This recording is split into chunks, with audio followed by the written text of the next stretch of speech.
네, 다 같이 일어서셔서 찬송가 37장 찬송입니다. 37장입니다.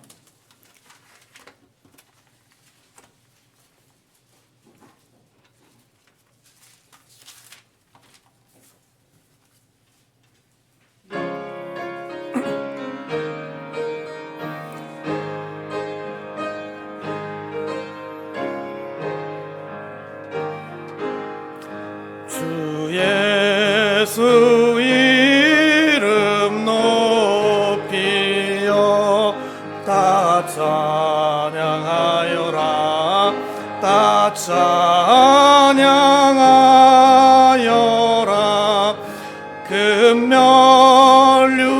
금면류관을 들여서 만유의 주를 찬양하세 찬양 찬양 찬양 만유의 주 찬양 주 예수 당한 고난을 못 잊을 죄이나 못 잊을 죄이나 내 귀한 보배 바쳐서 만유의 주를 찬양하세 찬양 찬양 찬양 만유의 주 찬양 이 지구 위에 거하는 온 지파 족속들 온 지파 족속들 그 신 위엄 높여서 만유의 주를 찬양하세 찬양 찬양 찬양 만유의 주 찬양 믿는 성도 다 함께 주 앞에 엎드려 주 앞에 엎드려 무궁한 노래 불러서 만유의 주를 찬양하세 찬양 찬양 찬양 만유의 주 찬양 아멘.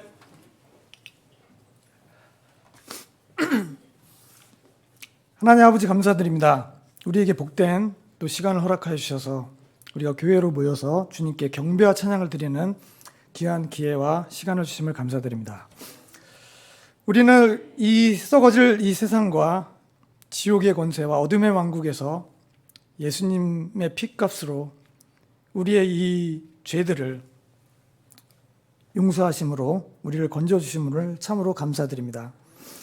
참 소망이 없이 또한 진정한 삶의 목적이 없이 달려가고 있는 이 세상 가운데서 우리는 하나님의 자녀로서 마지막 때와 또한 영원을 준비하는 삶이 되게 이끌어 주시길 원합니다.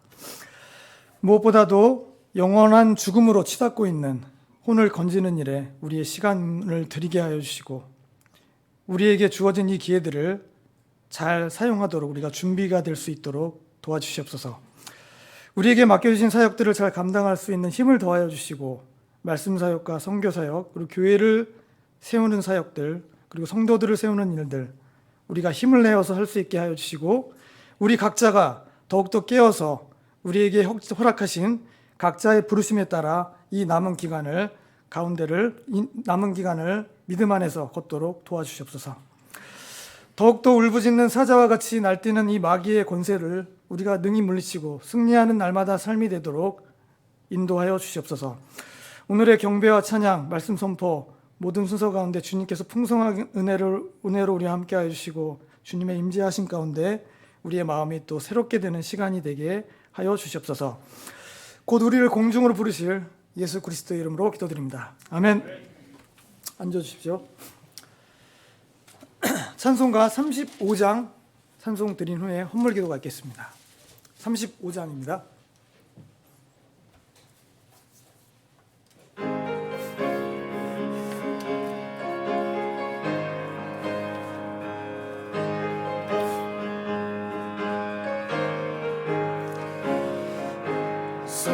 속죄하신 구세주를 내가 찬송하리라. 내게 자유 주시려고 주가 고난 당했네. 그 신사랑 찬양하리. 나의 죄 사려고 십자가에 돌아가신 나의 주 찬양하리. 내가 구원받은 증거 기뻐 전파하리라. 내 죄 모두 담당하신 주의 사랑 크셔라. 그 신사랑 찬양하리. 나의 죄 사려고 십자가에 돌아가신 나의 주 찬양하리. 승리하신 구세주를 내가 찬송하리라. 죄와 죽음 지옥 권세 주가 모두 이겼네. 그 신사랑 찬양하리. 나의 죄 사려고 십자가에 돌아가신 나의 주 찬양하리. 고마우신 구세주를 내가 찬송하리라. 죽음에서 생명으로 나를 인도하셨네. 그 신사랑 찬양하리. 나의 죄 사려고 십자가에 돌아가신 나의 주 찬양하리. 아멘.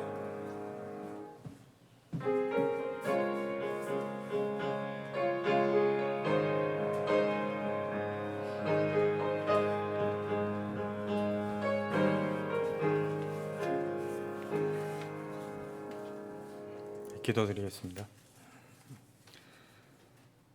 찬양과 경배를 받으시기에 합당하신 하나님 아버지, 약하고 위험한 세대로부터 우리를 눈동자같이 지켜주시고 주님의 날개 안에 품어주셔서 감사를 드립니다. 우리를 강건케 하셔서 다시 주님의 몸인 교회로 모여 거룩하신 주님께 경배드리게 하심에 또한 감사를 드립니다. 주님, 참으로 우리가 범법과 죄들 가운데서 세상의 행로를 따라 걷는 진노의 자녀들이었으나 하나님의 긍휼하심과 사랑으로 인해 그 가운데서 그리스도와 함께 살리셨고 또 함께 일으켜 세우셔서 그리스도 예수님 안에서 우리를 하늘 처소들에 앉히신 그 놀라운 사실에 감사와 찬양과 영광을 드립니다. 이제는 내가 산 것이 아니요 오직 내 안에 그리스도께서 사신 것임을 고백하며 살기를 원하오니 우리를 죄와 악으로부터 지켜주시옵고 그리스도의 심판석 날에 심판석에 설 날을 예비하여 살게 하여 주시옵소서. 주님, 오늘 우리가 세상에서 땀 흘려 일해서 얻은 소출의 일부를 가지고 나왔습니다. 물질의 양이 아니라 즐거이 드리는 그 마음을 기뻐 받으시리라 믿사오며 이 물질이 주님의 나라를 세우는 거룩한 일들에 귀하게 쓰이길 원합니다. 주님의 몸된 지역교회와 선교의 일에 잘 쓰이길 원하오며 또 어려운 지체들을 돕는 일에 험지에서 주님의 일에 열심을 내는 선교사님들을 돕는 일에 귀하게 쓰이길 원합니다. 특별히 성경 사역의 일에도 잘 쓰여서 하루빨리 바른 말씀이 우리 교회를 통해 땅끝까지 전해져 그 말씀으로 많은 혼들이 주님을 찾고 구원받는 일들이 있게 하여 주시옵소서. 소망 침례 교회와 우리 교회에 주님의 신실한 일꾼들로 채워주셔서 이 패역한 마지막 때에 이 나라와 민족을 주님께로 돌이키는 거룩한 일들에 쓰임받게 해 주시옵소서. 또한 공중에서 우리를 부르실 그 영광의 날을 예비하고 더욱 소망하는 주님의 내 교회가 되게 하여 주시옵소서. 오늘 선포되는 진리의 말씀을 우리가 잘 받고 깨달아 주님께서 기뻐하시는 열매를 풍성히 맺는 우리 모두가 되길 원합니다. 오늘도 주님만 높여지고 주님 홀로 영광 받으실 줄 믿사오며 거룩하신 우리 주 예수 그리스도의 이름으로 기도드립니다. 아멘.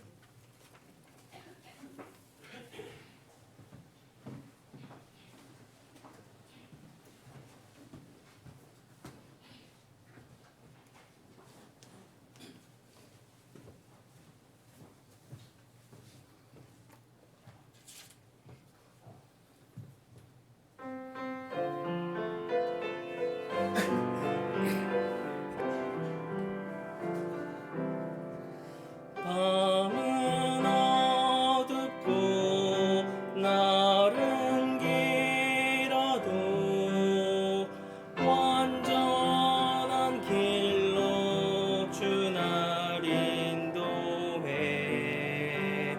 근심이 오고 아픔이 커도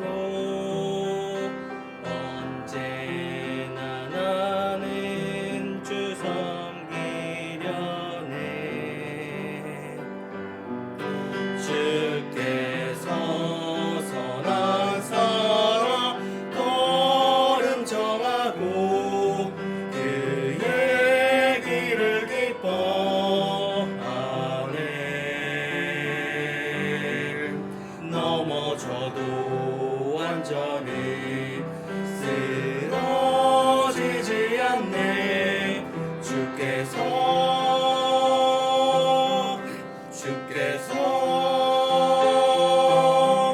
자신의 손으로 붙드시네.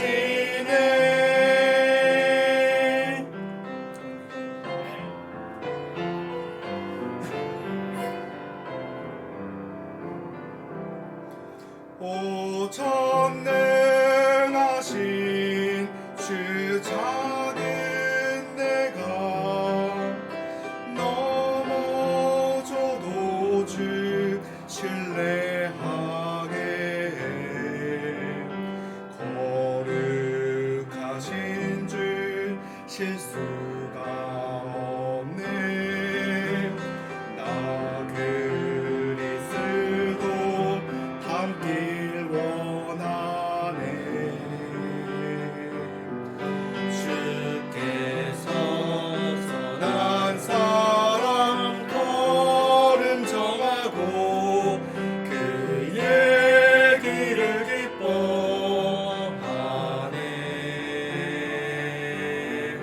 넘어져도 완전히 쓰러지지 않네.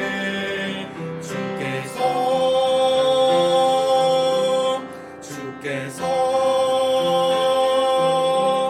자신의 손으로 붙드시네. 네.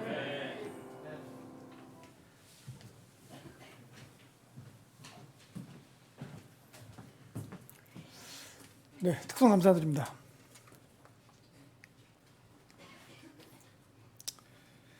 자, 오늘 3월 28일자 교회 소식입니다. 오늘도 예배에 참석해 주신 여러분들 모든 지체를 주님의 이름으로 축복합니다. 자, 첫 번째입니다.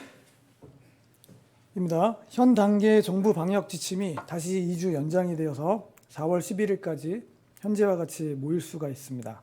개인 건강에 유의하시고 코로나가 완전히 소멸돼서 예배 모임이 정상화되도록 계속 기도해 주시기 바랍니다. 두 번째로 시흥시 소망 침례 동포교회는 내부 공사 등 준비가 거의 끝나서 4월 첫 주일부터 예배를 드립니다. 공식적으로는 추후에 교회 회원이 확보되면 설립 준비를 거쳐서 창립 예배를 드릴 예정인데요. 이 교회를 통해서 탈북자와 또 중국 동포를 비롯한 그 지역의 많은 혼들이 복음을 접하고 또 구원을 받을 수 있도록 계속 기도해 주시기 바랍니다. 네, 수요 예배 기도 제목 뒤에 비치된 기도 제목 참조해 주시고요. 3월 넷째 주 성경 암송 구절, 마태복음 성경 암송 구절 다 같이 봉독하시겠습니다. 시작. 이제 이 모든 일이 일어난 것은 주에 관하여 대언자를 통해 말씀하신 것을 성취하려 하심이라. 이르시되 보라, 처녀가 아이를 가져 아들을 낳을 것이요 그들이 그의 이름을 임마누엘로 부르리라 하셨으니 이것을 번역하면 우리와 함께 계시는 하나님이라 뜻이라. 마태복음 1장 22절에서 23절 말씀. 아멘.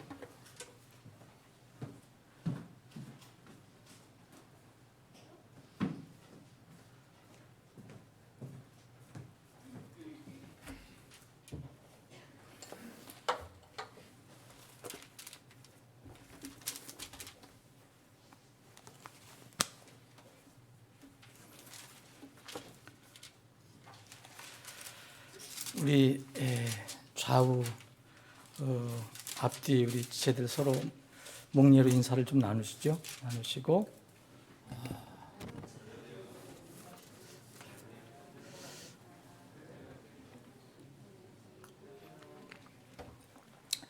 168장 우리 아직 참석 못하는 지체들도 있는데 지체들을 생각하면서 168장 찬양 1절, 3절 드리겠습니다.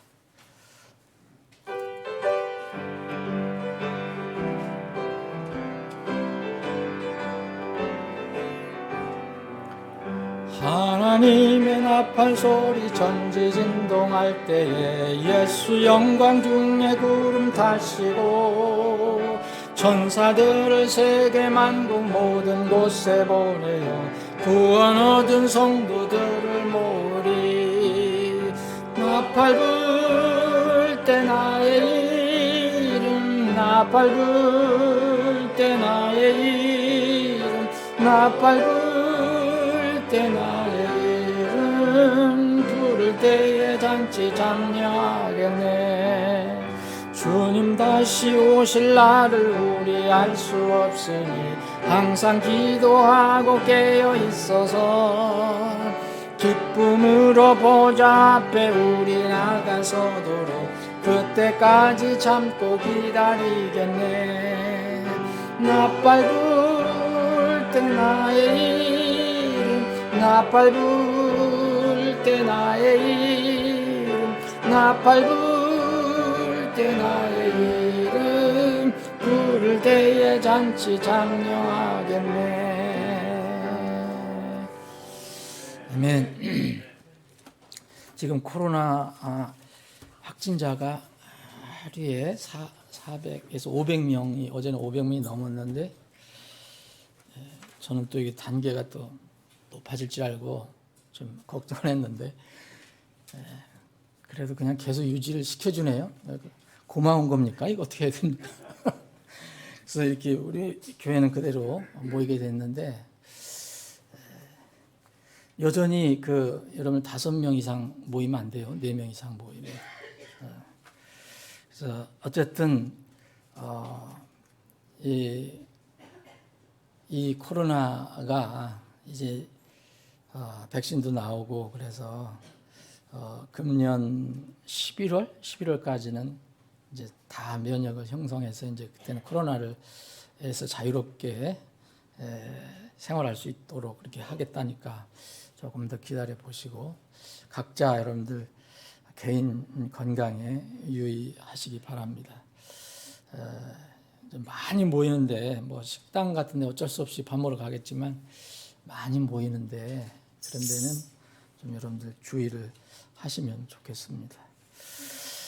자, 오늘 말씀은 마태복음 24장을 다시 한번 보겠습니다.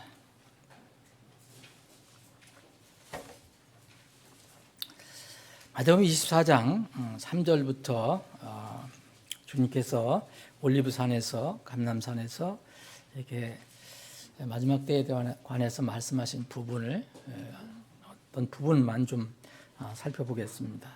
3절부터 그분께서 올리브산 위에 앉으셨을 때 제자들이 은밀히 그분께 나와 이르되 우리에게 말씀하여 주소서 어느 때에 이런 일들이 있으리까 또 주께서 오시는 때의 표적과 세상 끝의 표적이 무엇이니까 하니 예수님께서 그들에게 대답하여 이르시되 아무도 너희를 속이지 못하도록 주의하라.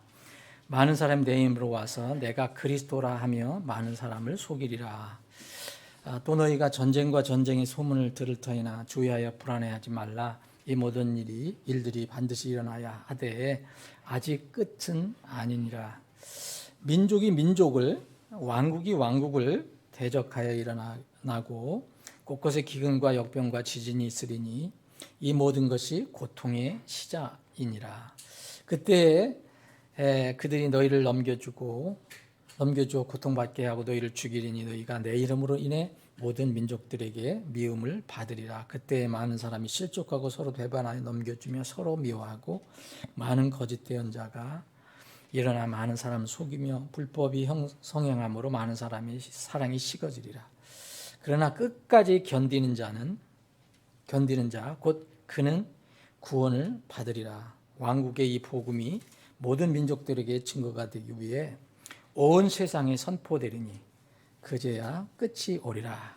오늘 7절에 민족이 민족을 왕국이 왕국을 대적하여 일어난다.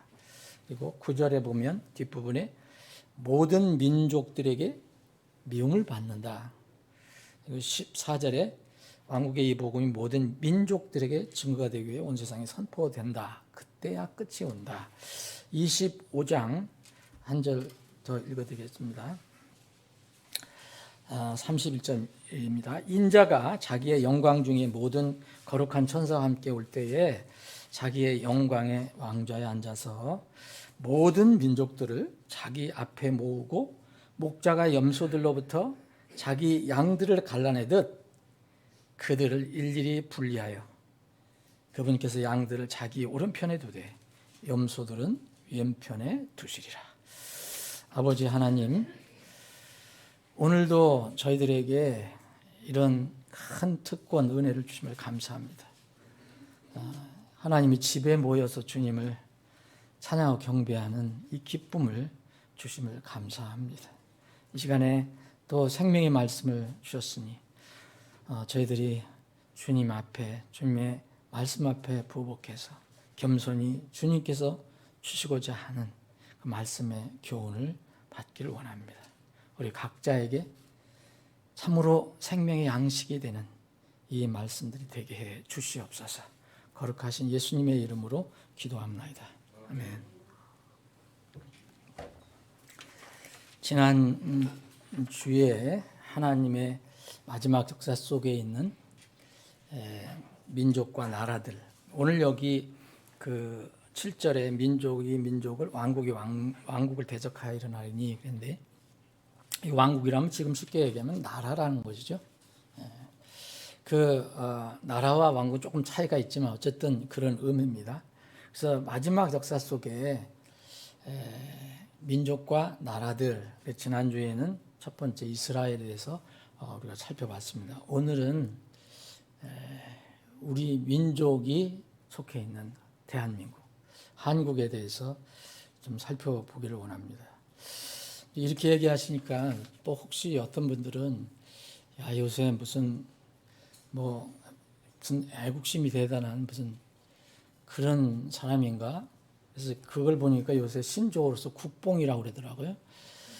뭐 아시는 분은 아시겠지만 국가라는 말하고 희로뽕이라는 말을 연합해서 묶어 쓴 건데 별로 의미는 좋은 건 아니에요.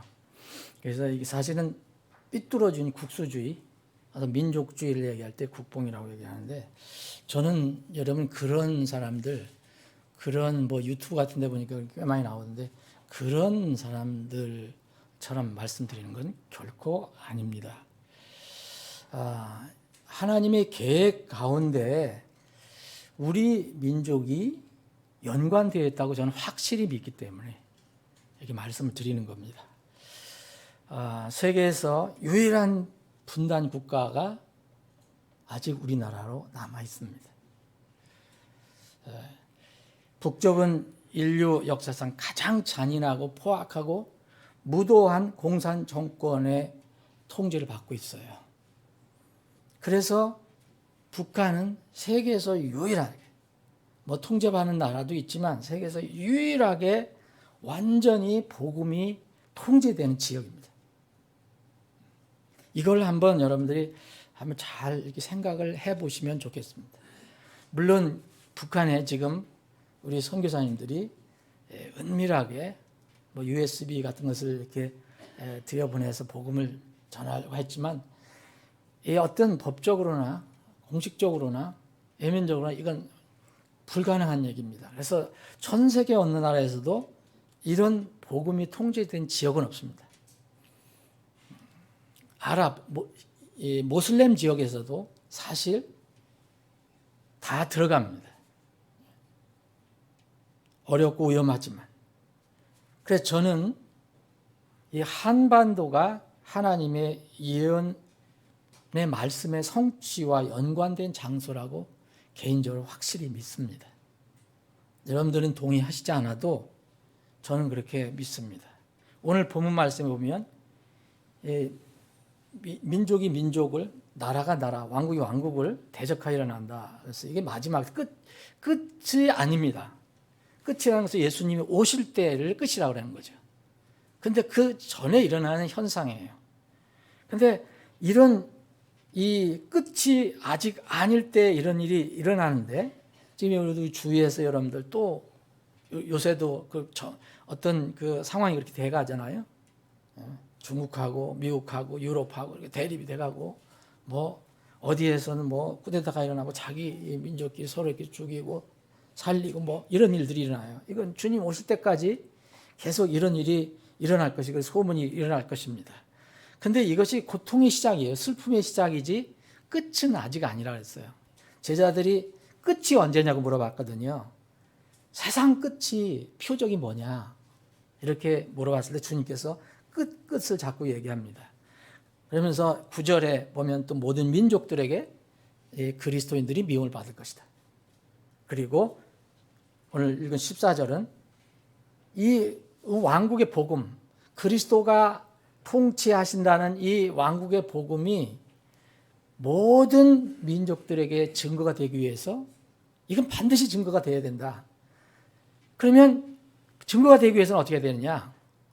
이 왕국 복음이 모든 민족들의 증거가 되기 위해서 온 세상에 선포가 되어야 된다. 그때 끝이 올 것이다 라고 말씀하십니다. 그리고 난 뒤에 이제 우리가 25장을 읽어봤지만 25장에는 예수님이 이미 오셔서 이제 개인 심판이 있고 또 민족 심판을 하는 그 내용입니다. 그래서 예수님이 인자, 여기 사람의 아들인데 인자가 오셔서 이제 모든 민족들을, 그때 남아있는 민족들을 모아서 이제 심판하셔요. 자, 이 민족이란 말이 여러분들이 성경을 찾아보면 지난주에도 살펴봤지만 노아의 아들들로부터 퍼져나온 민족들, 이 민족들이 계속 나옵니다. 계속 나와서 요한계시록까지 끝까지 나와요. 근데 어느 민족은 완전히 망합니다. 예수님께서 치신다고 그랬어요. 예수님이 전쟁을 하신다고 그랬어요. 망하는 민족이 있고요. 또 남는 민족이 있어요. 그러면 우리는 개인적으로 반드시 속히 구원을 받아야 되지만 여전히 우리가 구원받고 나면 어떤 민족에 속하게 돼 있어요. 그래서 우리가 속한 민족이 어떻게 될 것이냐. 이것도 성경의 예언 중에 하나거든요. 현재 약 200여 개의 나라가 있다고 말씀드렸어요. 근데 이 200여 개 나라 중에서 현존한 나라 중에서 70년이라는 짧은 기간에 국력이 신당된 나라가 있을까? 여러분 세계 역사상 한번 그 유래를 찾아보세요. 유일한 사례가 우리 한국입니다. 이건 국뽕으로 말씀드린 거 아니에요. 실제 있는 겁니다. 여러분 다른 유럽의 선진 국가들은 전쟁을 하든지 아니면 식민지를 확장해 갖고서 국력을 증강시켰어요. 영국이 그랬죠. 프랑스 그랬죠. 스페인 그랬죠. 포르투갈 그랬죠. 다 이런 화란이 그랬죠. 미국도 이제 영국에서 신대륙 건너가서 이제 거기에서 세우고 나서 한 200년 좀 남짓한 그런 가운데 이제 부흥이 됐지만 미국도 사실 여러분 자꾸 전쟁을 확장을 했습니다. 멕시코하고 전쟁했고 또 이제 프랑스하고도 전쟁해서 루이지아나, 뉴멕시코 이런 데를 다 점령했어요. 다 확장시켰어요. 나중에는 산업을 발달시키기 위해서 또 이 아프리카에서 흑인 노예들을 데려다가 산업 일꾼으로 썼어요. 어쨌든 이런 과정을 통해서 이제 성장을 한 겁니다. 이웃나라 일본도 1차 세계대전에 연합국에 가담해 갖고서 유럽에 이 전쟁 물자를 많이 팔아줬잖아요. 많이 생산해서.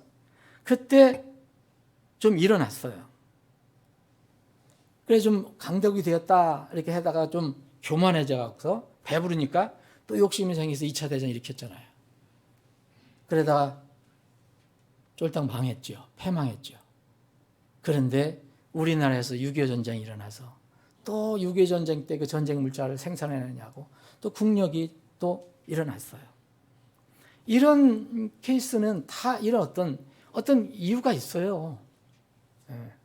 그런데 우리나라는요, 전쟁을 해서 무슨 어느 나라를 침공을 해서 전쟁을 해서 거기에서 무엇을 빼앗아 와서 아니 뭘 해서 했습니까? 아니 뭐가 여겼습니까? 식민지를 삼았습니까?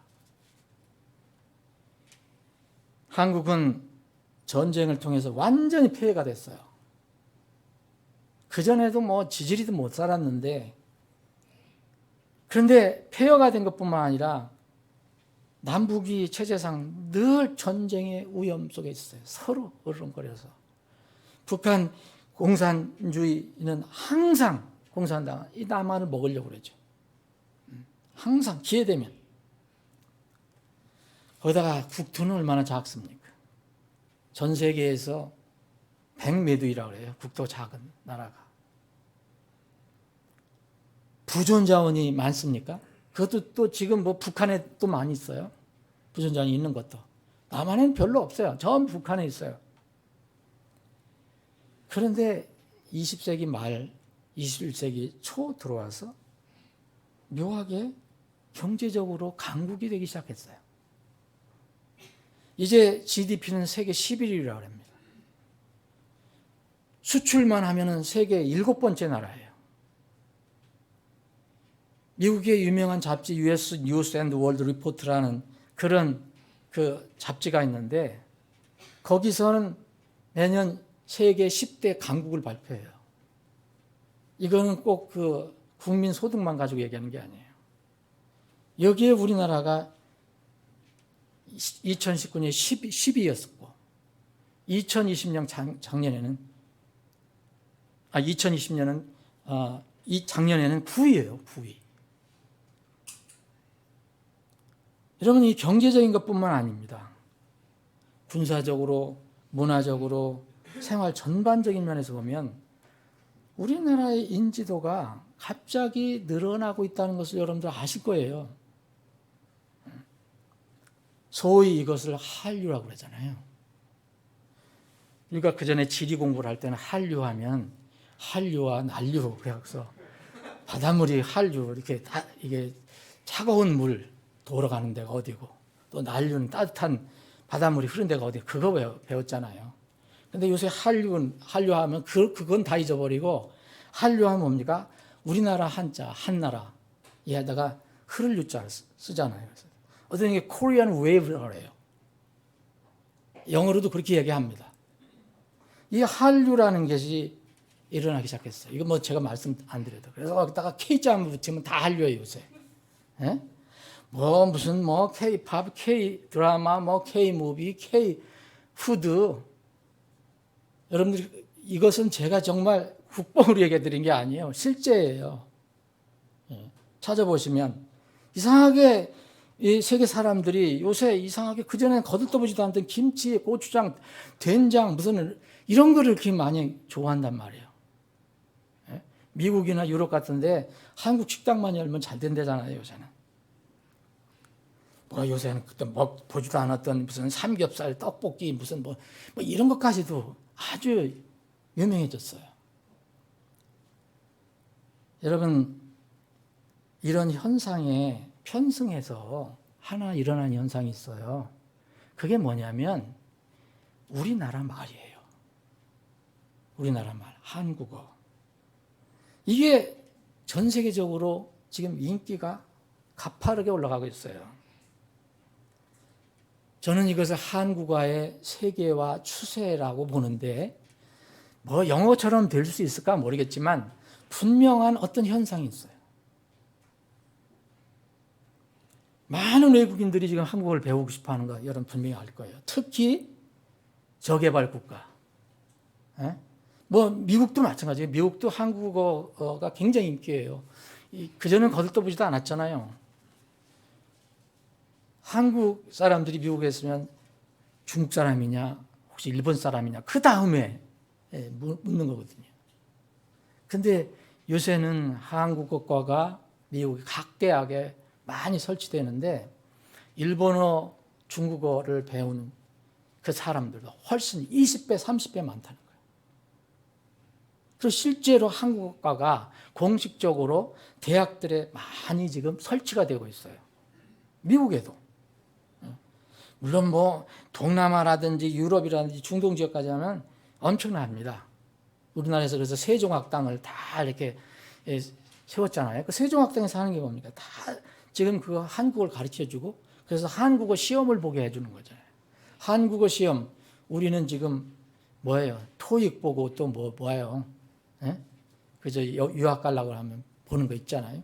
이런 것들을 보려고 영어 그 자격 시험 보려고 애를 쓰잖아요.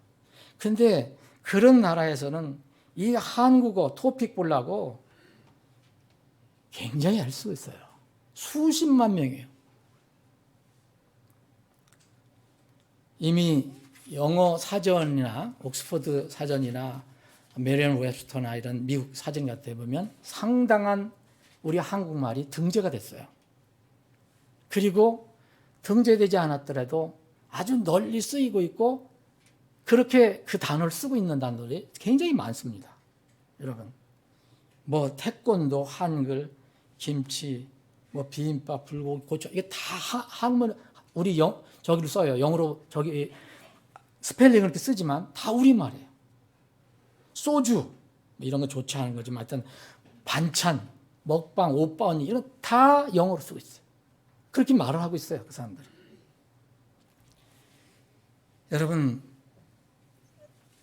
여러분들이 그 전에 공부했던 국사책을 보면은요, 우리가 믿을 수 없는 그런 얘기들 참 많이 하죠. 우리 이 한반도에 70만 년 전에 그리고 또 6천 년 전 사이에 사람이 거주한 선사시대가 있었는데 이 상고시대라는 그런 고조선에 이 환인의 아들 환웅과 또 여러분들 쓸모없이 웃으시네. 이거 때 단군 신화 얘기하려고 하니까 환인의 아들 환웅과 또 사람이 되고 싶어 그렇게 사람이 되고 싶어 했던 곰 이 마늘과 쑥을 먹고서 견뎠던 이 곰이 바뀐 여자, 웅녀. 그래서 이 사이에 난 단군왕검이 우리 시조다. 그렇게 다 배우잖아요. 지금도 그렇게 믿고 우리는 없겠지만 세상 사람도 많잖아요. 이런 역사를 우리가 가지고 있잖아요. 그런데 사실 이게 심합니다, 여러분. 내가 우리 국가의 어떤 유래를 부인하는 게 아니라 우리나라는 웅녀로부터 곰으로부터 태어난 나라가 아니에요. 한민족은 하나님 말씀에 의하면 에덴 동산에서 바벨탑을 거쳐서 같은 언어를 쓰는 사람들이 동쪽으로 옮겨와서 시작되었다는 것은 분명합니다. 성경을 믿는 하나님 믿는 사람은 이걸 부인 못해요. 모든 세상의 언어와 모든 세상의 민족들은 다 하나님으로부터 나온 겁니다. 그 한민족도 마찬가지예요. 한민족은 왜 우리가 단군으로부터 나왔다, 웅녀로부터 나왔다라고 믿을 수 있습니까? 창세기 11장 1절에 온 땅의 언어가 하나요 그랬어요. 말이 하나였더라. 그런데 그 뒤로 보면 바벨이란 사람들이 모여서 하나님 대적하죠. 그래서 바벨이라는 곳에서 하나님께서 온 언어를, 하나의 언어를 혼잡하게 했어요. 혼잡하게 했다는 여러 언어로 만드셨다는 거죠. 그러니까 서로를 못 알아듣는 거죠. 그러니까 알아듣는 사람들끼리 서로 짝을 지어서 움직이기 시작한 것이 인류의 이동이에요. 북쪽으로 내려가고 남쪽으로 내려가고 서쪽으로 내려갈 수 없잖아요. 저 지중해가 나오니까.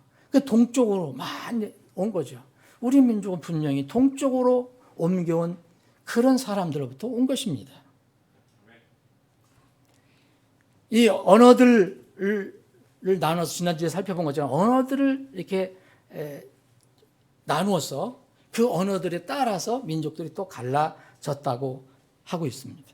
시편 86편 9절에 보면 모든 민족들은 하나님께서 만드셨다 그랬어요. 여러분, 한민족이 그러면은 누가 만드셨습니까? 여러분들은 정말 국뽕에 취해 있으면 단군왕금을 왜 부정하냐 또 욕하고 뭐 비판하겠지만 저는 하나님 말씀을 믿습니다. 여러분, 언어와 글자는 다른 겁니다. 어떤 분이 그러면 저도 존경하는 왕이 있어요. 세종대왕이에요. 그런데 세종대왕께서 우리 말을 만드신 게 아니에요. 많은 사람이 착각하고 있어요. 말은 하나님께서 만들어 놓으신 거예요. 세종대왕이 하신 것은 말을 표현하는 글자를 만든 거예요. 곧 한글을 만든 겁니다. 여러분, 한글하고 한국어를 같이 생각하시는 분이 있는데 한국어와 한국 글자는 정말 다른 거예요. 우리말 한국어를 쓸 영어로 표현해 보세요. 그대로 이제 스펠링을 쓸 수 있잖아요. 예? 근데 한국말로 쓰잖아요. 한국어로 쓰잖아요. 그게 한글이에요. 한글 전에 여러분 옛날에 국사 공부 많이 하셨잖아요. 이두 있었잖아요. 이두. 이두는 뭡니까? 우리 세종대왕께서 그것을 한글을 창제하시기 전에 우리 말이 있는데 이걸 글을 쓸 수가 없어요. 그래서 한자를 따서 그 말과 그 발음과 그 훈을 이용해서 사용한 것이 이두 아니에요. 한글 전에는 이두를 썼어요. 그런데 위대하신 우리 세종대왕께서 이 국민들이 이 고통받는 거, 한글이 없어서 고통받는 걸 아시고서 그 한글을 창제한 거예요. 글자와 언어는 다릅니다. 여러분, 지금도 전 세계에서요, 이 글자가 없어서 말은 있는데 글자가 없는 그런 언어가 얼마나 많은지 아십니까? 엄청나게 많습니다. 저 인도네시아는 수십 개, 수백 개의 언어가 있는데 인도네시아에 한 민족이 있어요. 여러분들 아실 거예요. 그 나라, 이 말이 있어요. 말이 있는데 글자가 없어요. 찌아족이라는 족인데 그 족속은 우리나라가 이 한글을 쓰라고 해서 한글을 쓰잖아요, 여러분. 말은 그달 말인데, 예? 우리가 그 배경과 흐름은 다 모르지만 모든 민족들을 통치하시는 분은 하나님이십니다. 여러분 그것을 분명히 믿으십니까? 마지막 때에 나 개인과 우리 교회와 그리고 우리 교회가 이렇게 있는 이 땅, 이 민족에 대한 생각을, 기도를 하실 때 이 모든 세상 민족들 통치하시는 분은 하나님이시라는 것, 이것을 분명히 깨달아야, 인정해야 기도가 사실 진정한 기도가 됩니다. 왕권은 주의 것이요 그분은 민족들 가운데서 다스린 자이시다. 욥은 얘기했어요. 지난주도 말했지만 그분께서, 하나님께서 모든 민족들을 흥하게도 하시고 망하게도 하시며 민족들을 크게도 하시고 민족들을 작게도 하시느니라. 여러분, 왜 하나님께서 한국을 70년 만에 지질이 못 사는 나라에서 세계 사람들이 그래도 어떤 면은 부러워하는 나라가 되게 하셨을까요? 제가 태어난 1952년에는 얼마나 가난한지 여러분들 아세요? 물론 그전에도 더 가난했지만 이듬해 이제 전쟁이 휴전이 됐잖아요. 그때 통계를 내보니까 1953년에 우리나라 1인당 국민소득이 67달러예요. 67달러면 지금 돈으로 얼마나 되는 거예요? 여러분, 7만 원 돼요? 1년 동안 벌은 게 7만 원이라는 거예요. 그럼 이걸 12로 나눠봐요. 그럼 한 달 힘써 일했는데 5천 원, 6천 원 버는 거예요. 물론 그때는 이제 화폐 그 가치가 좀 달랐겠지만 이때 태국이 200달러예요. 필리핀이 170달러.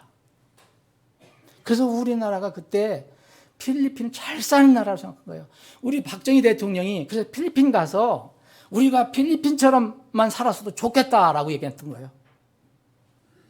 우리보다 훨씬 잘 살았기 때문에. 그런데 그 이후 10년 후에 1962년 110달러가 됐어요. 그래도 필리핀보다 어림없어요. 그때만 해도 아프리카 최빈국, 가나, 가봉 이런 데보다 훨씬 적었어요. 여러분, 그때 1960년대에 박정희 대통령이 경제개발 계획을 수립해갖고 이제 어떻게든지 잘 살아야 된다. 이 가난을 탈피해야 된다. 어쨌든 이 박정희 대통령에 대해서 평가하는 사람들마다 서로 다른 의견이 있지만 어쨌든 굶주림에서 벗어나게 했던 인물은 인물입니다. 그거 부정하면 안 됩니다. 여러분, 아무리 무슨 사상 이념 가지고 있어도 북한처럼 저렇게 굶어 죽으면 그게 무슨 소용이 있어요?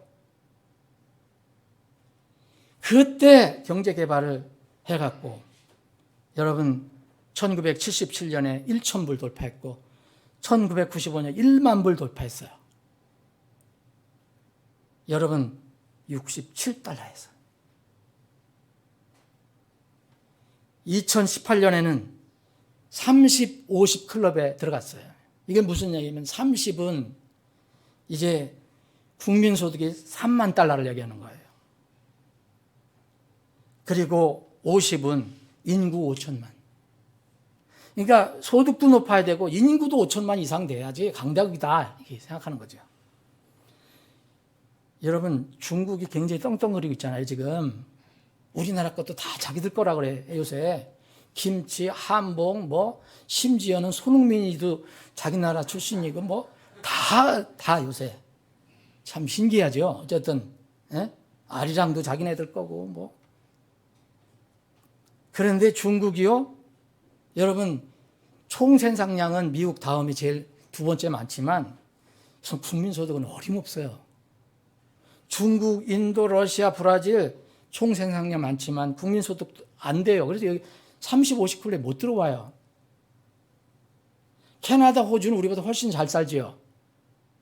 그런데 여기는 국민소득이 되지만 인구가 적어서 못 들어와요. 여러분, 작년에는 우리나라가 국민소득이 3만 2천 달러인가 그렇게 됐어요. 지난해 말로는 구매력으로는 우리가 일본보다 앞섰다고 그러잖아요. 구매력 기준으로는 우리가 4만 2천 달러, 일본이 4만 1천 달러라는 거예요.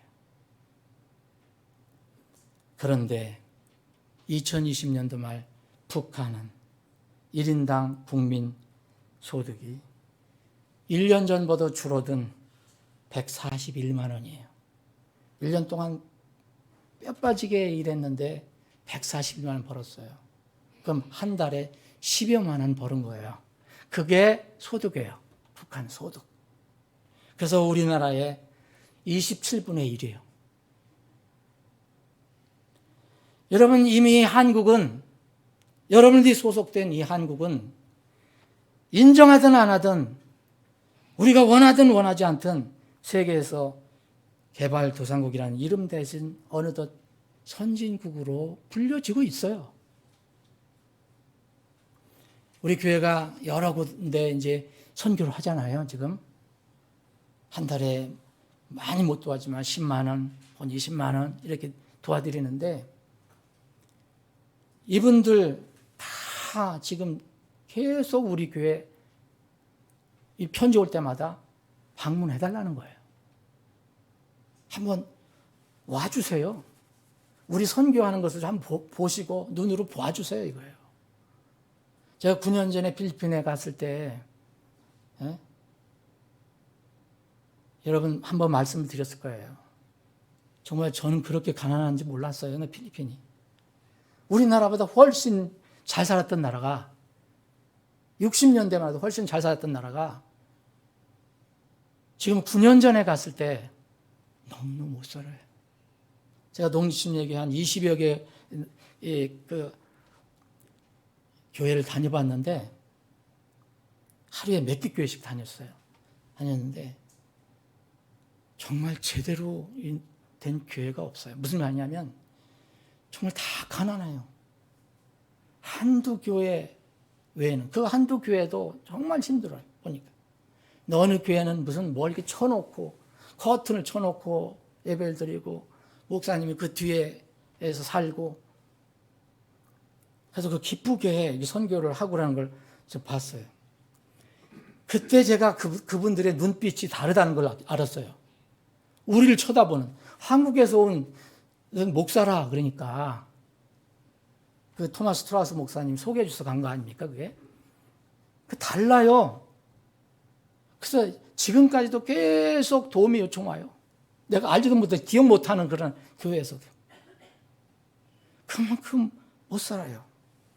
여러분 지금 우리가 필리핀, 캄보디아, 인도, 네팔, 카자흐스탄, 아프리카, 토고, 루마니아 이런데 하는 데는 다 못 사는 나라입니다.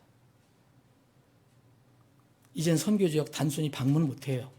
왜냐하면 그들의 눈빛이 달라요. 우리 눈빛이. 그만큼 우리나라는요 이미 세계에서 도움을 줄 수 있는 나라가 됐어요. 그런 민족이 됐어요. 사랑하는 여러분, 그런데 이것이 우리가 열심히 해서 우리가 잘해서 된 것일까요? 국뽕 얘기하는 사람들 보면 우리 민족이 뛰어나다, 세계 민족 중에서 뛰어나고 능력이 있고 머리가 좋고. 여러분 머리가 좋은데 우리가 60년대는 그렇게 못 살았습니까? 물론 국민들이 열심히 일하고 고생을 한 거 사실이에요. 그리고 그런 어떤 가난을 탈피하려고 하는 그런 지도자가 나타나서 활약을 한 것도 사실이에요. 그러나 반드시 고생하고 열심히 한다고 여러분 선진국이 됩니까? 여러분 지금 동남아시아라든지 그런 데 가보세요. 필리핀에 가는데 어느 교회를 갔는데 어느 젊은 청년이 그 야자수 나무 밑에서 머리 일을 하는데 우이통 벗고 이 야자수를 떼는 거예요. 근데 저 청년은 저게 하루 종일 하는 일이래요. 그래야지 하루에 얼마를 받는다는 거예요. 그 사람은 하루에 우리처럼 무슨 일주일에 4일, 나흘, 저기 하고 뭐 40시간, 뭐 30시간, 이거 따지지도 않아요. 수십 시간 일해요. 그런데 왜 그들은 아직도 못 삽니까? 저도 몰라요. 우리가 어떻게 세계 역사상 유례가 없는 이 몇십 년의 짧은 기간에 엄청난 경제 발전을 했습니다. 여러분 한번 연구해 보세요.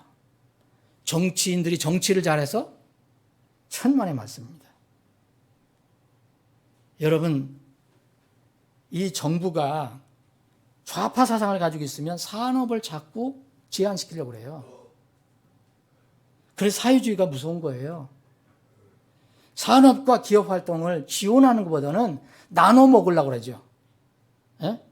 그들이 생산한 것을 다 나눠 먹으려고 그래. 땀을 안 흘리고. 그게 원래 사회주의 기본이에요. 그래서 망한 나라들이 많잖아요. 이런 사회주의적인 정책을 지향하는 그런 정부가 있어도 여러분, 우리가 어려움 없이 먹고 사는 것은 정치를 잘해서 그렇다고 보기는 어려워요. 여러분, 이것이 하나님의 개입 없이 가능한 일입니까? 여기에는 사람이 눈으로 볼 수 없는 영역이 있어요. 다시 한번 욥이 고백한 그 말씀, 거룩한 말씀을 봅시다. 하나님께서, 그분께서 민족들을 흥하게도 하시고 망하게도 하시고 크게도 하시고 작게도 하시느니라. 누가 하시는 겁니까?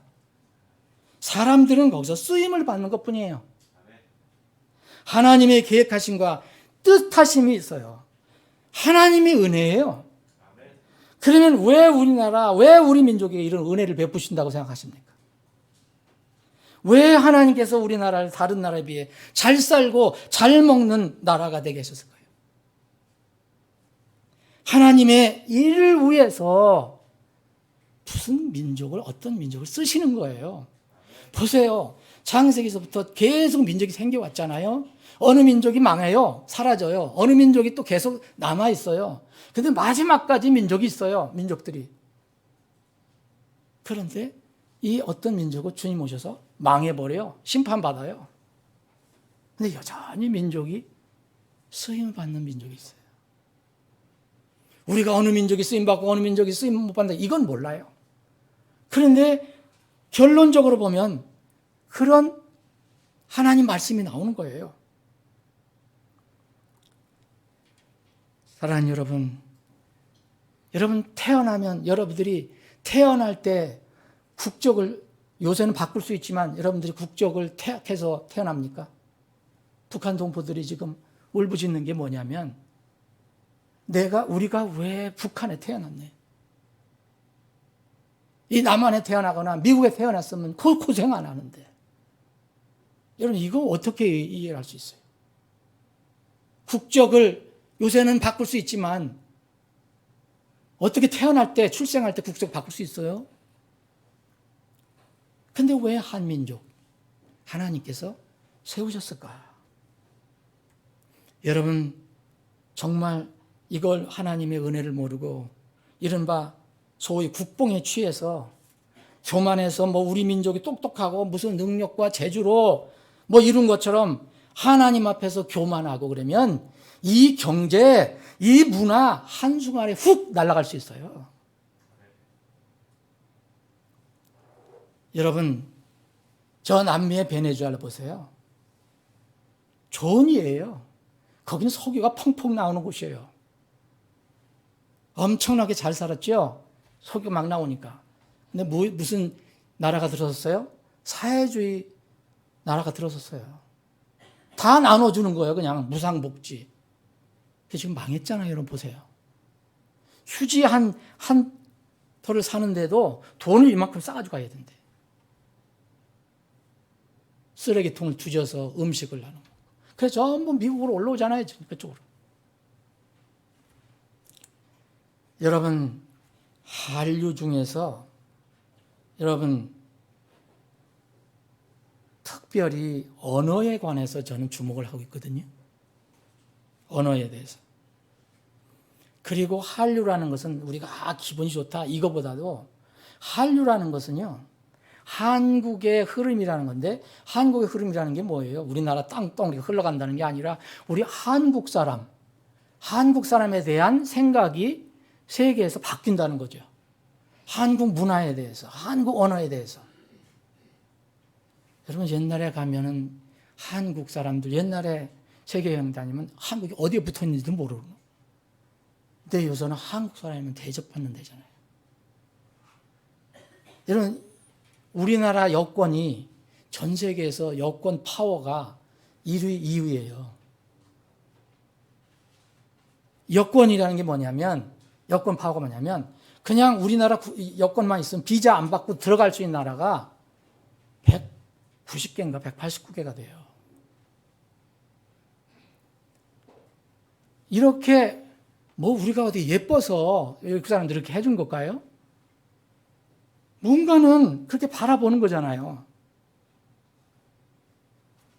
우리를 그렇게 바라보는 이유가 있는데, 그들이 우리와 가까워지길 원하고 우리의 경제 도움을 받기를 원하고 뭔가 그런 것들이죠. 그런데 하나님께서 이것을 쓰실 것이다라고 저는 믿어요. 여러분, 하나님 어떻게 한국에 기독교 복음이 들어오게 됐는지 여러분들 아시죠? 그 가난함 속에서도 왜 기독교 복음이 왕성했습니까? 특히 북한, 평양 중심으로 해서 영적 대붕이 일어나게 되었어요. 여러분, 이것을 위해서 수고한 나라가 하나 있어요. 어느 나라입니까? 중국입니까? 일본입니까? 미국이었어요. 미국이 헌신적으로 국가 지원했어요. 경제 지원해줬어요. 그리고 사람들이 많이 와서 도와줬고, 특히 선교사들이 한국에 많이 왔어요. 여러분, 그런데 그때 한국 사람들이 왜 미국 사람들한테 마음을 열었습니까? 미국이 때 미국 바람이 불었기 때문에, 미국이 세계 최강대국이었기 때문에, 우리나라도 저렇게 좀 잘 살았으면 좋겠다. 나도 미국 사람이었으면 좋겠다. 그래서 그때만 기회만 되면 미국 가려고 했잖아요. 예? 미국 가서 애기 낳으려고, 국적까지도 그렇게 해보려고. 다 뭡니까 그게? 미국에 대한 마음이 열렸기 때문에 그때 선교사들이 와서 선교할 때 엄청난 그런 복음이 전파가 된 거예요. 이거를 부인할 사람은 아무도 없습니다. 그런데 이제 갑자기 어느 때부터 미국을 바라보던 이런 시점이 이제 세계 사람들이 우리나라를 그렇게 바라보기 시작했어요. 그게 한류예요. 본 설교자는 이런 세계적인 신기한 추세는 하나님의 놀라운 마지막 때에 관한 계획과 연결되어 있다고 감히 말씀드립니다. 선교할 때 가장 큰 지원군은 뭡니까? 우리가 어딜 선교하러 간다. 선교하는 사람들이 소속된 나라의 국력과 그리고 인지도입니다. 우리나라 같으면 국력이 많이 향상됐어요. 그리고 인지도, 한류가 지금 세계적으로 인기가 있어요. 우리가 해외에서 선교할 때 그 나라 사람들이 한국 사람들에 일단 마음을 열립니다. 제가 9년 전에 필리핀 갔을 때, 그 사람들이 제가 짝달막한 사람이, 한국 사람이 와서, 까무잡잡한 사람이 와서 뭘 좋아하겠어요? 한국 목사라고. 한국 목사가 왔다.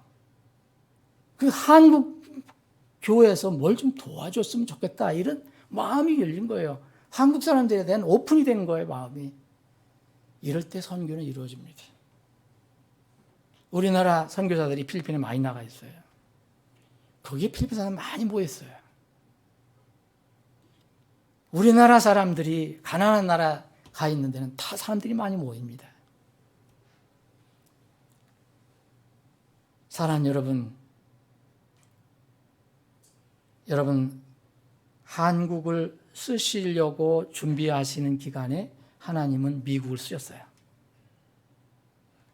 근데 200년 동안 미국을 쓰셨는데 앞으로는 미국이 전처럼 하기는 어렵다고 저는 생각합니다.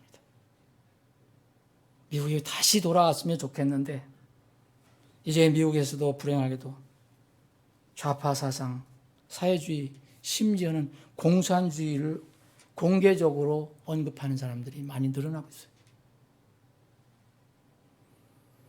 여러분, 사회주의, 공산주의 사상 궁극적으로 하나님과 대척 관계에 있습니다. 그렇게 되면 이제 앞으로요, 교회의 힘도 약해질 것이고, 그럼 교회의 힘 약해지면 선교, 전도도 힘을 잃게 됩니다. 지금 독립심리의 선교사, 다른 교파는 모르겠어요. 독립심리의 선교사님들 이구동성으로 얘기합니다. 지금 점점 지원이 떨어진다. 미국에서. 미국의 독립심리의 선교사인 팀 카르트라는 선교사님이 있어요. 지난 11년 동안 남미 베네수엘라에서 선교했던 분이에요.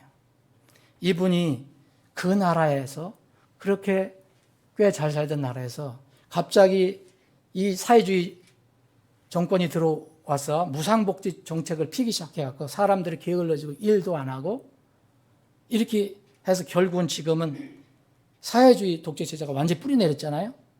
그래도 자기들이 힘들어도 너 풀어주면 다 돈 받으면 다 또 찍어요. 당선됐잖아요. 지금 완전히 자유민주주의 체제가 사라지고 나타나는 것은 자유를 잃어가는 겁니다. 이 선교사님은 미국의 사회주의 이 사상이 퍼져나가는 것에 대해서 걱정을 하고 있어요. 미래가 밝지 않다. 이게 바뀌어지지 않으면 정말 미래가 밝지 않다. 사랑하는 여러분, 어떤 분은 그렇게 얘기해요. 한국이란 말이 성경에 나옵니까? 한국 안 나옵니다. 심지어 조선이라는 말도 안 나옵니다. 미국이라는 말도 안 나옵니다. 유나이티드 스테이트 이런 말도 없어요. 그런데 하나님께서는 미국을 200년 동안 쓰신 건 분명합니다. 그 역사가 증명하잖아요. 성경에 나오는 이름은 여러분들 제일 많이 나오는 이름이 뭐예요? 이스라엘, 이집트. 이집트 지금 여전히 있죠. 이스라엘도 있죠. 그리고 신약에 나오면은 이탈리아가 나와요. 이탈리아. 사도행전에 이탈리아가 나옵니다. 그리고 에스겔서 같은 데는 페르시아 나오죠. 페르시아 지금 이란입니다. 이디오피아 지금 있습니다. 리비아 지금도 있습니다. 그리고 고멜이라는 데는 지금 독일이라고 얘기하는데, 어쨌든 도갈마, 터키 지금 있습니다. 그런데 미국, 한국, 조선 없어요. 그런데 분명히 하나님께서는 미국을 지난 200년 동안 세계 선교를 해서 쓰셨어요. 성경을 보급하는 일에 미국을 크게 쓰셨어요. 세계 역사의 주인이신 하나님, 이분께서 도구로 쓰실 민족을 찾고 계신다면 분명히 어느 민족이 되어야 될까? 과연 이 마지막 때 우리나라 한국은 어떤 자리에 있을 것인가? 미국이 20세기와 21세기 아직도 세계 최강국으로 있게 된 배경은 여러분 잘 아실 겁니다. 성경 위에 나라를 세웠고요. 또 무엇보다도 제일 먼저 여러분 아시잖아요. 먼저 교회를 세웠어요. 그들은 와서. 그리고 나서 학교를 세우고 무슨 다른 기관을 세웠어요. 그리고 세계 곳곳에 선교사를 파송했어요. 교회를 지원했어요. 그게 부강의 근원이었습니다. 그런데 이제 미국도 배부르고 등 따뜻하니까 인본주의가 이제 팽배해지고, 그래서 미국도 이제 어떤 정부가 들어오고 나서 오바마 정부죠. 그때 오바마 대통령, 조 바이든 지금 현 대통령, 부통령이었을 때, 그때 2009년 이때부터 이제 학교에서 기도하는 거 금지, 뭐 10계명 붙이는 거 다 금지, 그거 삭제하고 없애버리고 성경 말씀 다 금지, 기도 못하게 하고요. 그리고 학교에다가 무슨 동성애 들여오고 낙태지지하고, 여러분 이때부터 기울어가기 시작한 거예요. 세계의 지도 국가인 미국 영향으로, 그 나쁜 영향으로 또 다른 나라에 얼마나 많은 일들이, 그런 일들이 지금 들어가 있습니까? 사랑하는 여러분, 지금은 세상 역사의 끝 중의 끝입니다.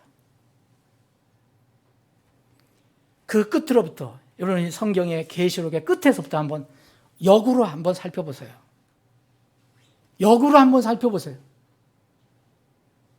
예수님이 계시록 19장에 지상으로 내려오는데 그때 민족들을 다 치셔요.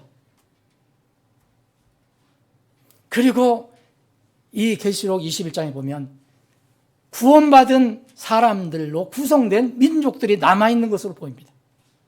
나옵니다. 그럼 역으로 보세요. 지금 우리는 어느 때에 있는가? 오늘 본문 말씀에 보면 민족이 민족을, 왕국이 왕국을 친다고 그랬어요. 또 14절에는 모든 민족들에게, 9절하고 14절에 모든 민족들에게 나와요.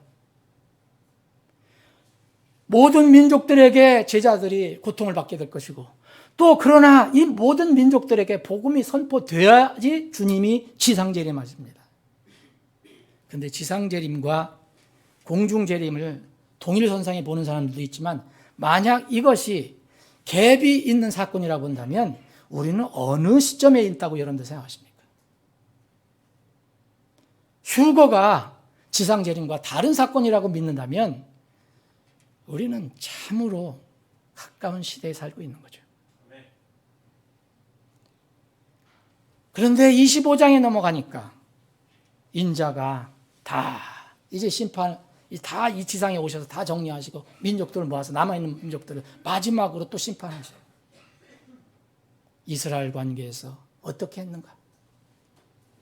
그래서 마지막 지옥으로 보내잖아요. 사랑하는 여러분, 많은 나라와 민족들 중에서 여러분이 소속되어 있는 한민족과 한국은 어떤 모습일까? 이것이 오늘의 묵상 주제입니다. 누가복음 12장에 보면 29절 31절에 이런 말씀이 있습니다.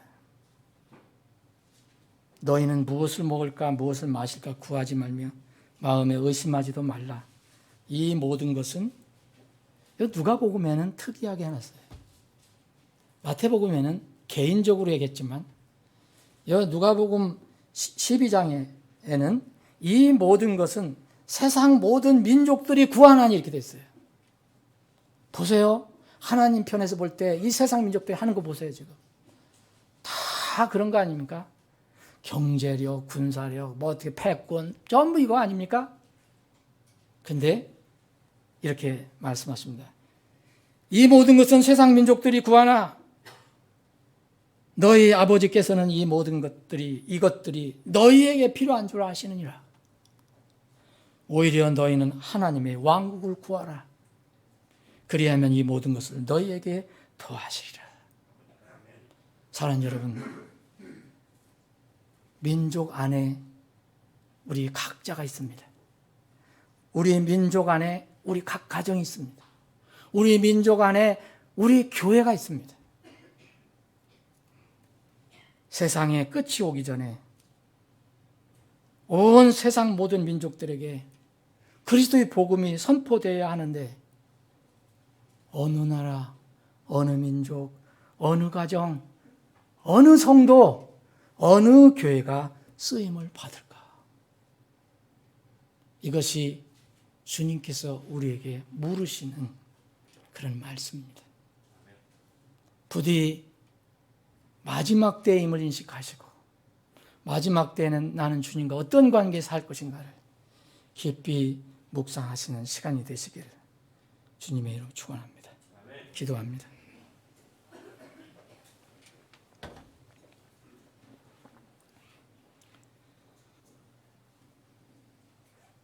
사랑하는 여러분,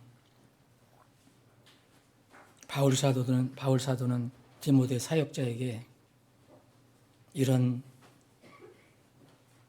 말씀을 전해줬습니다. 하나님의 집에, 교회도 그렇고 또 온 우주가 하나님의 집이라면 이 세상에, 그리고 교회에 그릇들이 있는데 여러 가지 종류의 그릇들이 있다. 그 중에 금그릇, 은그릇, 질그릇, 나무 그릇이 있는데 이 중에 전규에 이르는 그릇이 있고 마지막에 수치에 이르는 그릇이 있다. 그러면서 자기를 잘 준비하면 주인이 쓰기에 합당하여 모든 선한 일에 예비된 그릇이 되리라 라고 말씀해 주었습니다. 사랑하는 여러분, 여러분은 주님으로부터 어떤 그릇으로 쓰임을 받기를 원합니까? 여러분이 소속된 우리 교회는 어떤 그릇으로 마지막 때에 쓰임 받을까요? 우리와 우리 교회가 소속된 이 민족, 이 나라는 마지막 때에 주님의 눈에 어떤 민족으로 드러날 것인가요? 이것이 바로 우리가 민족과 나라를 위해서 기도하는 이유 중에 하나입니다. 왜 우리가 나라와 민족을 위해서 구합니까? 왜 기도합니까? 잘 먹고 잘 살기 위해서요? 아닙니다. 그것은 모든 민족들이 하는 일입니다. 민족들 중에서 주님께서 주님의 그 사역에 쓰임받고자 원하는 그런 민족들을 찾고 있습니다. 그래서 이 민족이, 나라가 마지막 때에는 정말 하나님 두려워하는 의정자들이 이 땅에 세워져야 되고, 그래서 최소한 하나님의 도구로, 복음의 도구로 이 나라가 쓰임받아야 합니다. 여러분들과 우리 교회가 이 일에 앞장서는 복이 있기를 바랍니다. 아버지 하나님, 우리 민족과 이 나라가 마지막 때에 하나님의 영광의 도구로 쓰임받기를 원합니다. 우리 각자의 우리 지체들과 가정과 우리 교회가 하나님의 귀한 그릇으로 쓰여서 존귀에 이를 수 있게 도와주시옵소서. 마지막임을 인식하고 우리가 늘 주님을 바라보며 살게 해 주시옵소서. 거룩하신 예수님의 이름으로 기도합니다.